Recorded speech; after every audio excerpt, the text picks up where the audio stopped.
네.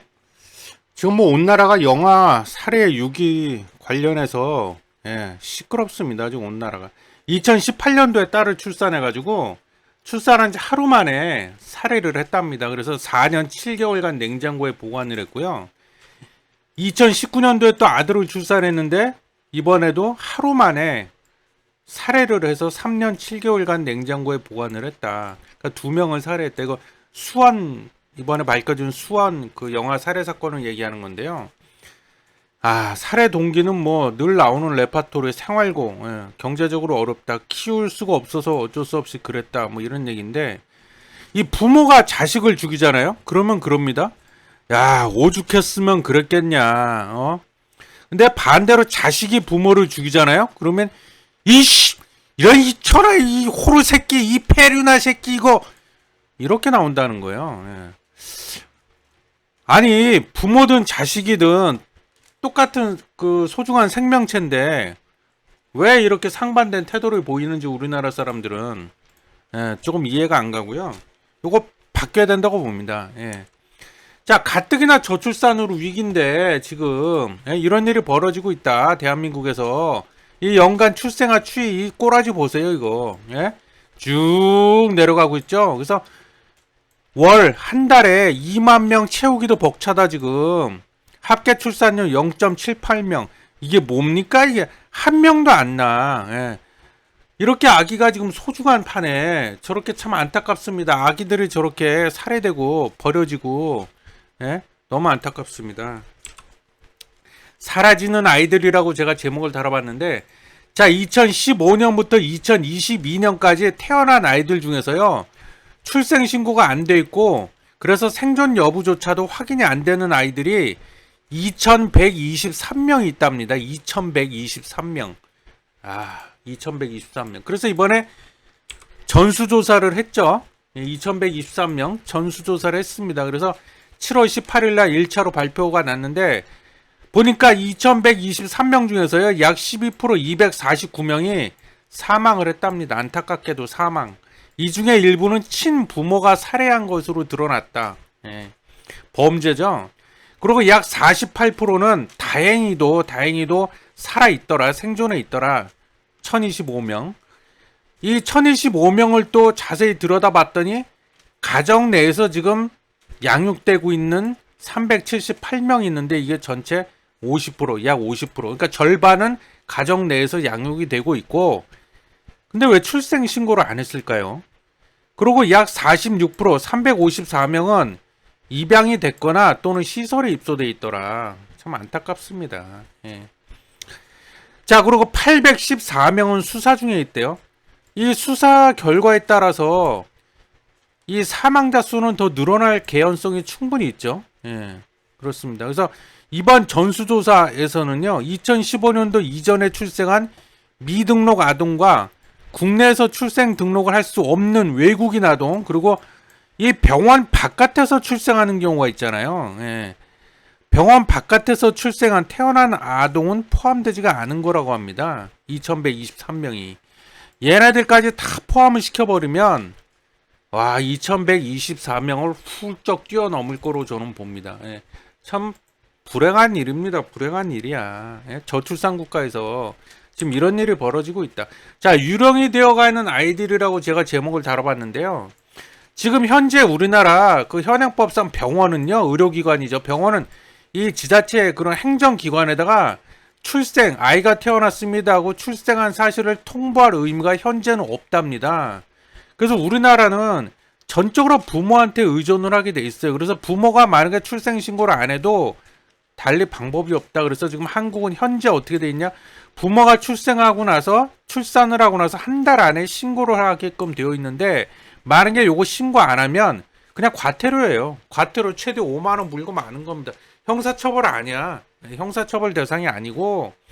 자, 참고로 미국, 영국, 캐나다, 호주 이런 나라에서는 의료기관 병원이 아이가 태어났습니다 하고 출생을 반드시 지자체에 통보하고 신고하게 되어 있답니다. 그게 의무사항이래요. 그래서 이번에 우리나라도 요거 본회의 통과가 됐죠. 얼마 전에 출생 통보제. 그래서 법을 바꿨습니다. 늦었지만 다행이죠. 늦었지만 부모가 출생신고 안 해서 사라진 아기가 생기는 것을 막도록 의료기관이 출생 정보를 건강보험심사평가원, 심평원을 통해서 지자체에 통보하도록 하는 제도다. 의무적으로 이렇게 하게끔 만들어 놨습니다. 이거 뭐 1년인가? 1년 후부터 뭐 시행되는 걸로 제가 알고 있고요. 이거 진작 좀 이렇게 하지. 예? 그래서 지금까지는 영화 사례를 좀 살펴봤는데, 야, 그냥 사례만 하는 게 아니라요. 또 영화를 갖다 버리기도 합니다. 유기. 우리나라 이거 베이비박스라고 들어보셨잖아요. 이게 전국에 딱 두 군데가 있는데, 이 예를 들어서 두 군데 중에 한 곳에만 모 교회가 운영하는 데인데, 거기만 해도 해마다 100명 이상의 아기들이 베이비박스로 들어온답니다. 100명 이상. 3일에 한 번꼴로 아이들이 벌어진다는 거예요. 베이비박스에. 그럼 베이비박스에 벌어진 아기들은 결국 어떻게 처리가 되냐? 65%가 보육원으로 간답니다. 100명 중에 65명은 보육원으로 가고, 안타깝죠. 13%는 13명은 입양이 되고, 22% 22명은 그나마 다행이죠. 베이비박스에다 버린 엄마가 마음을 바꿔먹고 다시 데려간답니다. 다시 키우겠다고. 근데 절반이 넘죠. 과반수는 보육원으로 간다는 거예요. 저는요, 제 개인적인 생각인데, 취지는 좋아요. 베이비박스 취지는 참 좋습니다. 근데 이게 지금 부작용이 나고 있다, 저는 그렇게 보고 있습니다. 이 베이비박스에서 이렇게 이런 걸 만들어 갖고 아이들을 다 받아주고 처리라는 표현이 좀 거북한데, 처리 뭐 마땅한 표현이 없는데, 하여튼 그렇게 다 해주니까 마음 놓고 갖다 버린다는 거예요, 엄마들이. 예? 속사정이야 뭐 있겠지만 마음 놓고 갖다 버리는 게 아닌가, 오히려 되레. 저는 좀 그런 부작용이 있다고 좀 보고, 그래서 아이를 갖다 버리기도 한다, 이렇게. 심각한 문제다. 그 다음에 또 아이들을 입양을 또 보냅니다. 우리나라는 입양되는 아이들 입양을 보내요. 또 이 출산율은 거의 전 세계 꼴찌인데 해외 입양률은 또 높아. 2021년 재작년이죠. 기준으로 세계 5위, 5등 먹었대요. 1등이 콜롬비아더라고요. 5등 먹었어. 아, 이런 거는 무슨 상위권이야 또. 몇 명을 해외 입양 보냈냐? 227명. 참고로요, 2020년도에는 세계 3위였답니다. 동메달. 이거 박수를 쳐야 될지 말아야 될지. 동메달에. 지금까지 우리나라가 해외로 보낸 입양아 수가 약 17만 명. 부끄럽습니다. 그래서 뭐 아동 수출국이다. 우리나라 수출 품목 상위권에 있는 수출 품목이 아동이다. 해외로 보낸 입양아 추이. 이 1955년부터 통계를 냈는데, 여기 보시면 아시겠지만 1970년대하고요. 1980년대가 피크입니다. 20년 동안 10만 명 이상을 보냈어. 그러다가 다행스럽게 1990년대에 오면서 2만 명, 2000년대 1만명대, 2010년대 11년대 4,400명 줄었죠. 근데 아직도 여전히 보내고 있다. 지금 2021년, 2022년 2년 동안에 331명을 해외로 보냈다. 예. 참 부끄럽습니다. 예. 그러니까 아이를 죽이고 갖다 버리고 해외로 입양 보내고. 예? 자, 더 충격적인 거는요, 사고 팔리는 아이들. 자, 아이들을 사고 판답니다. 신생아를 사고 팔아. 브로커가 있대요. 예, 그래갖고, 야, 여기 그 신문기사인데 헤드라인이죠. 350만 원의 신생아를 넘길게요. 온라인 불법 입양 활개. 물론 뭐 일부 얘기겠죠. 예, 모든 부모가 다 이러지 않죠. 일부 얘기인데, 일부라도, 예, 심각합니다. 출산 흔적 꺼리는 가출 청소년들, 아예 병원 바깥에서 출산해서 아이를 거래한다. SNS 이런 데다 올린답니다. 미혼모 신생아 150만 원에 구매. 예. 이 브로커가 있대요. 그래서 산부인 일부 얘기라고 했습니다. 일부 얘기인데, 그 산부인과나 이런 데 가갖고, 예, 좀 미혼모로 보인다든가, 아니면 뭐 키울 쓰고 없을 것처럼 보이는 그런 낌새가 느껴진다 그러면 접근을 해서 이제 유혹을 한다는 거예요. 아이 넘기라고. 우리가 잘 키워줄게요 하면서. 이거는 저는 이거 보면서 이 영화가 떠올랐는데, 브로커라는 영화가 있습니다. 브로커. 예? 브로커. 이것도 한번 관심 있는 분 한번 보세요. 예. 브로커. 자, 그래서 아이까지 이제 사고 파는구나. 예. 아이까지 사고 파는구나. 자, 아이들 그 순환 시대입니다. 아니 어떻게 지금 21세기 대한민국에서 이런 일들이 벌어지고 있죠? 예? 자, 제가 생각을 좀 해봤습니다. 도대체 왜 이렇게 아이를 죽이고 버리고 입양을 보내고 왜 파는가? 왜 매매를, 왜 사고 팔기를 하는가? 왜 거래를 하는가? 이 대부분이 이렇게 나오는 얘기들 중에요. 이유라고 나오는 것들 중에 대부분을 차지하는 게 생활고랍니다. 키우기가 너무 경제적으로 힘들어서. 그리고 두 번째, 주위에 알려질까봐, 예, 내가 출산을 했다, 내가 아이를 낳았다는 게 주변 사람들한테 알려질까봐 두려워서 그랬다. 이 이유가 대부분이야. 이 두 가지 이유. 예? 그렇다면, 자, 이 두 가지 이유를 뭐 국가가 나서서 하든 뭐 하든 하여튼 이 두 가지 이유를 해결해 준다면 아이를 죽이고 버리고 입양 보내고 팔고 막 이런 행위가 없어지지 않겠느냐. 예. 그죠? 상식적으로 봤을 때 없어질 가능성이 높죠. 그래서 이 생활고는 뭐 물론 한계가 있을 겁니다. 분명히. 예. 지금 뭐 아이 낳으면 얼마 주고 지자체별로 경쟁하다시피 지금 뭐 아동 수당 이런 거 만들어 가지고 막 돈 뿌리고 있잖아요. 물론 크게 그게 출산율 올리는 데는 전혀 도움이 안 되고 있다고 좀 통계로 나오지만 생활고야 솔직히 한계가 있습니다. 근데 주위에 알려질까봐 두려워서 왜 알려질까봐 두려울까요? 뭐 여러 가지 이유가 있겠죠. 뭐 불륜으로 태어난 아이라서 그럴 수도 있고. 근데 다른 건 모르겠는데 저는 이 경우도 많은 비중을 차지하고 있다고 봅니다.